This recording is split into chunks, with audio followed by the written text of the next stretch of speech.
नमस्कार। हमारे वीडियो आपको पसंद आ रहे हैं, इसके लिए बहुत बहुत शुक्रिया। इसको लाइक भी करिए, सब्सक्राइब भी करिए और कमेंट भी ज़रूर करिए। आज बात करने वाला हूँ 3M के बारे में। 3M, M इंग्लिश का अल्फ़ाबेट। 3M की मिस्ट्री अगले 10 दिनों में भारतीय राजनीति की दशा और दिशा तय कर सकती है। ये 3M क्या है, आज इस वीडियो में तफसील से मैं बात करूंगा। आगे चलकर मैं आपके साथ सुमित अवस्थी हूं। शुरुआत करते हैं इस आज की 2 बड़ी घटनाओं के साथ। धीरे धीरे कर आप इस खबर से पर्दा उठते हुए देखेंगे। आज 21 मार्च का दिन है। आज ही के दिन आरएसएस की प्रतिनिधि सभा की बैठक शुरू हुई है 3 दिन के लिए कर्नाटका में, और वो तस्वीरें आपके सामने हम शेयर करेंगे। सरसंघचालक मोहन भागवत और उनके तमाम साथियों ने मिलकर दीप प्रज्वलन के साथ इसकी शुरुआत की। 3 दिन तक ये बैठक चलनी है। आरएसएस हर साल प्रतिनिधि सभा की बैठक करता है, जो कि साल भर का प्रोग्राम तय करता है और आरएसएस के आने वाले दिनों में क्या और मुख्य मुद्दे हो सकते हैं राष्ट्र निर्माण में, उन पर चर्चा होती है, उन पर एक राय बनती है और पुराने जो काम किए गए उनका रिव्यू, समीक्षा की जाती है।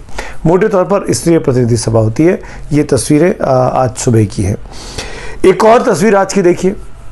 मुख्यमंत्री योगी आदित्यनाथ आज अयोध्या में है। रामलला के दर्शन किए और अपना हाथ जोड़े, भजन कीर्तन में हिस्सा लिया और फिर जो भाषण दिया उन्होंने अयोध्या में वहाँ मौजूद लोगों के बीच, उन्होंने ये कहा कि रामलला के लिए सरकार को भी कुर्बान किया जा सकता है। मंदिर निर्माण ज़रूरी था, रामलला का स्थापना ज़रूरी थी, सरकार ज़रूरी नहीं थी। यद्यपि मेरी 3 पीढ़ियां श्री राम जन्मभूमि आंदोलन के लिए समर्पित थी, मुझे कोई समस्या नहीं थी, लेकिन शासकीय व्यवस्था जिस नौकरशाही से जकड़ी होती है, उस नौकरशाही में एक बड़ा वर्ग ऐसा था जो कहता था कि मुख्यमंत्री के रूप में अयोध्या जाने से विवाद खड़ा होगा।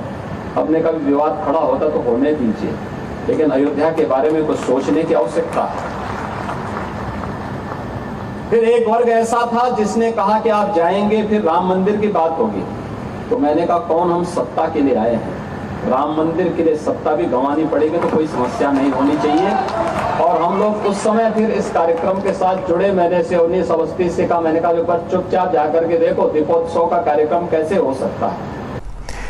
हम सब जानते हैं, मंदिर का मामला हो, 370 का मामला हो या यूनिफॉर्म सिविल कोड का मामला हो, ये दक्षिणपंथी विचारधारा संघ परिवार के बहुत ही दिल के करीब रहे हैं और आरएसएस के लोग शुरुआत से अपने 100वें साल में इन तमाम मुद्दों को लेकर चलते रहे बीते 70-75 साल से, और इसको आज की तारीख में इस्टेब्लिश, ये तीनों मुद्दे एक तरीके से सेटल ऑलमोस्ट कर दिए गए। Almost is important. राम मंदिर को लेकर बहुत बड़ा अचीवमेंट इसको संघ परिवार अपना मानता है और कहीं ना कहीं योगी आदित्यनाथ साहब की बातों से लगा कि उस बात का वो श्रेय लेना चाहते हैं कि ये उनके वक्त में हुआ है। ऐसा लगा, ऐसा प्रतीत हुआ। महाकुंभ का भी सफल आयोजन किया। धर्मोनॉमिक्स एक नया शब्द निकल के आया। धर्म और इकोनॉमिक्स को मिलाकर किस तरीके से सफलतापूर्वक तरीके से आयोजन प्रयागराज में हुआ, उत्तर प्रदेश में हुआ, उसके लिए भी योगी मुख्यमंत्री की बहुत तारीफ हो रही है।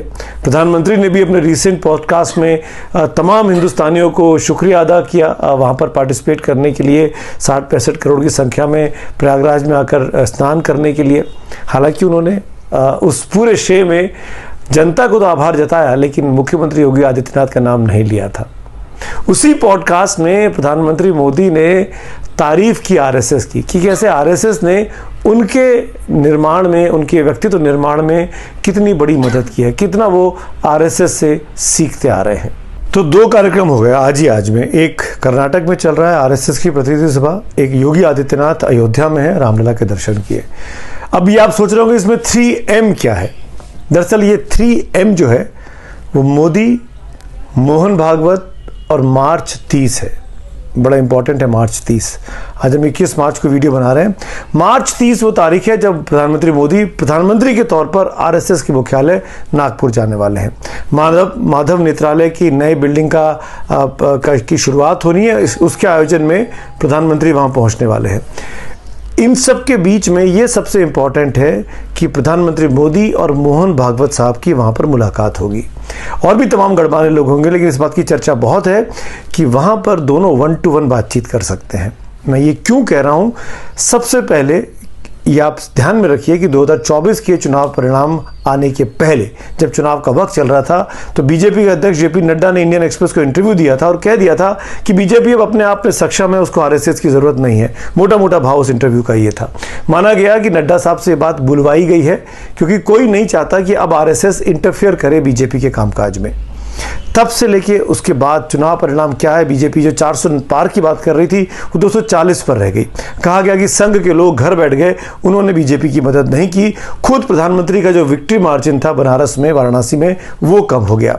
यूपी में सीटें कम हो गई, महाराष्ट्र में सीटें कम हो गई, राजस्थान में सीटें कम हो गई। इसका इल्जाम आया ये कहते हुए कि बीजेपी ने जिस तरीके से संघ का हाथ छोड़ा मर्जी से, उस वजह से संघ के लोग नाराज हो गए। तब से लेके अब तक मोहन भागवत साहब के कई ऐसे बयान आए हैं चुनावों के परिणाम के बाद से लेकर अब तक, जिसको जिनके जो संघ के आलोचक हैं उन्होंने देखा कि मोहन भागवत साहब नरेंद्र मोदी को नसीहत दे रहे हैं। चाहे वो देवता बनने वाली बात हो, चाहे वो सबको साथ लेकर चलने वाली बात हो, चाहे वो मणिपुर का जिक्र हो कि मणिपुर का ध्यान रखना चाहिए। माना गया कि सरसंघ चालक मोहन भागवत ने तमाम बयान केंद्र सरकार की नीतियों, उनके कार्यक्रमों से नाराज होकर या उनको पॉलिसी मेकिंग को एक सलाह देने के तौर पर दिए गए। ये संघ के आलोचक कहते हैं, लेकिन मेरा मानना यह है कि बीजेपी और संघ को आप अलग अलग करके नहीं देख सकते, असंभव है। ये दोनों साथ साथ चलते हैं। यह जरूर हो सकता है कि दो लोगों में मनमुटाव हो, आपस में एकता ना हो। ये क्यों हुआ, अब आप ये बयान सुनिए। सुनील अंबेकर जो कि सबसे अधिक प्रचार विभाग के बड़े नेता हैं आरएसएस के, उन्होंने 2 दिन पहले एक प्रेस कॉन्फ्रेंस की। इस प्रतिनिधि सभा शुरू होने के पहले उनसे सवाल बड़ा कैटेगोरिकली पूछा गया उसमें कि क्या दोनों के बीच में कोई मतभेद है। मोदी तो संघ की तारीफ करते हैं पर मोहन भागवत मोदी की तारीफ नहीं करते हैं। क्या जवाब दिया और उस जवाब के जवाब में क्या कहा सुनील अंबेकर ने, पहले ये सुनिए। That Prime Minister is always welcome to the headquarters. But the thing is, I don't know. See, just first, let me complete the question, sir. Let me complete. Let me clarify first thing. See, I don't see clarification. Please, let me ask the question to you. You said he is welcome to the headquarters. Even Atal Bihari Vajpayee also has visited. But of late, Narendra Modi ji has always been praising even the latest podcast which we saw. He is always coming out in praise of RSS.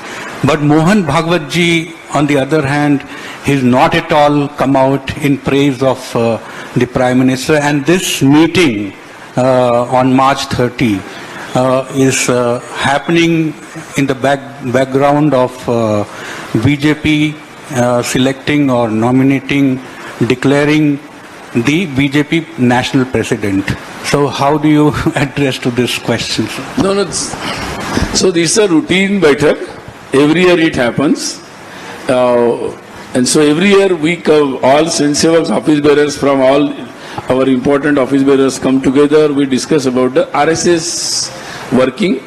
We review it and we plan for the further our programs and etc.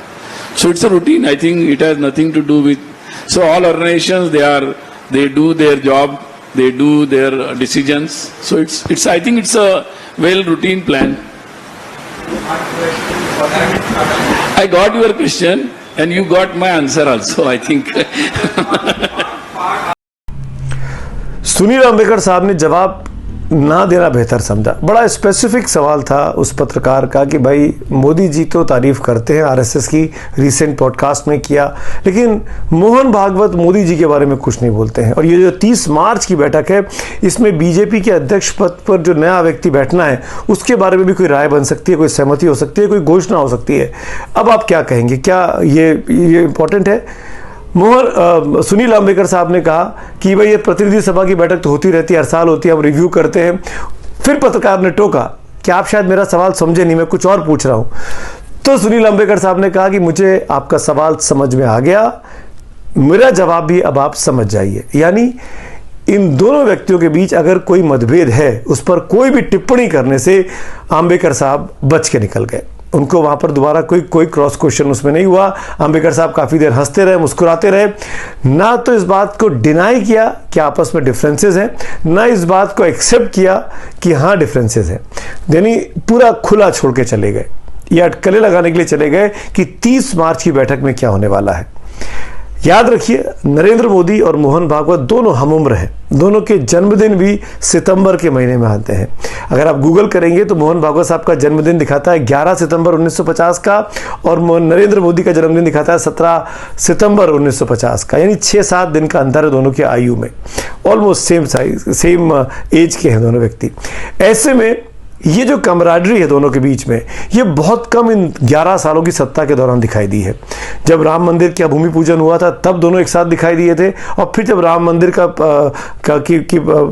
की रामलला की मूर्ति का प्राण प्रतिष्ठा हुई तब उस कार्यक्रम में दोनों व्यक्ति साथ दिखाई दिए, और वहाँ भी दोनों की भाव भंगिमाओं को लेकर बहुत से एनालिसिस, बहुत से आर्टिकल्स, बहुत से राइटअप्स लिखे गए कि क्या दोस्ती नहीं है, क्या आपस में बैर है। लेकिन जो कुछ चुनाव के पहले नड्डा साहब का बयान आया संघ को लेकर, उसके बाद तो लगा कि विवाद बहुत ज़्यादा, तनाव जो है वो दोनों के बीच में बहुत ज़्यादा बढ़ गया है।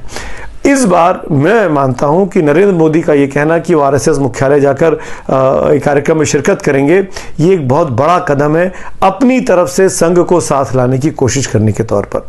नरेंद्र मोदी नो डाउट इस वक्त सबसे ज़्यादा प्रचार ऐसे नेता बन गए हैं जिनका कोई मुकाबला, जिनका कोई सानी, कम से कम शख्सियत के बारे में, उनकी खूबसूरती के बारे में, उनकी लोकप्रियता के बारे में नहीं किया जा सकता, कोई तुलना नहीं की जा सकती। पर संघ के लिए व्यक्ति ज़रूरी नहीं होता है, संगठन ज़रूरी होता है। लड़ाई इसी बात को लेकर है, तनाव इसी बात को लेकर है, और इसी घटनाक्रम के बीच में बीजेपी का नया अध्यक्ष बनना है। नया अध्यक्ष नरेंद्र मोदी या पार्टी की पसंद का बनेगा या आरएसएस की पसंद का बनेगा, इसको लेकर भी बहुत ज़्यादा अटकलें हैं। कुछ नाम जहन में चल रहे हैं, मेरे उसके बारे में एक और वीडियो बनाऊंगा, वो आपको वीडियो पोस्ट करूंगा। लेकिन आज के लिए इतना ही कि अगले 10 दिन जो है वो ये 3M, मोदी, मोहन भागवत और मार्च 30, ये 3 मिलकर तय करेंगे भारतीय राजनीति आने वाले कुछ सालों में किस दिशा में जाने वाली है, क्या उसकी स्थिति होने वाली है। क्योंकि ये लोग इस वक्त हिंदुस्तान के सबसे ताकतवर शख्सियत हैं, और 30 मार्च का दिन उन 2 ताकतवर शख्सियों को एक साथ एक मंच पर लेकर आ रही है।